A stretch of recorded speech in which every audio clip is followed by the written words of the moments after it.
नवी मुंबईत अंमली पदार्थांविरोधात मोठी कारवाई।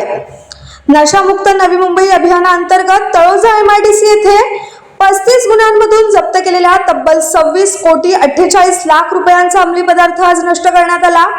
यावेळी आमदार मंदा म्हात्रे, पोलीस सहआयुक्त संजय येनपुरे, अपर पोलीस आयुक्त दीपक साकोरे आणि गुन्हा शाखेचे पोलीस उपायुक्त सचिन गुंजाळ उपस्थित होते।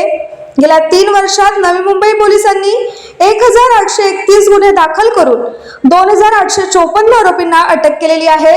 त्याचबरोबर 70 कोटींचा अंमली पदार्थ जप्त केलेला आहे। नागरिकांना थेट माहिती देण्यासाठी 8828 112 हा हेल्पलाईन क्रमांक सुरू करण्यात आलेला आहे। आज रोजी आपल्या नवी मुंबईच्या हद्दीमध्ये मुंबई वेस्ट मॅनेजमेंट कंपनी आहे।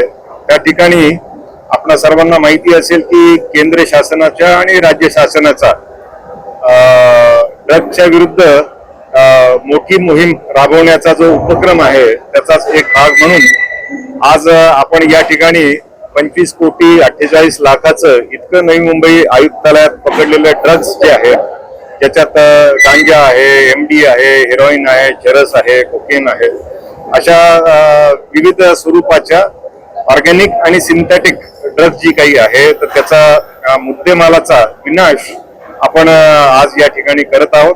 या संदर्भाने शासनाची एक कमिटी आहे, त्या कमिटीच्या माध्यमातून या ड्रग्सच्या डिस्पोजलच्या संदर्भाने नियम बनवण्यात आलेले आहेत आणि त्या नियमांचं पालन करून या ठिकाणी आज ड्रग्सचं डिस्पोजल होत आहे।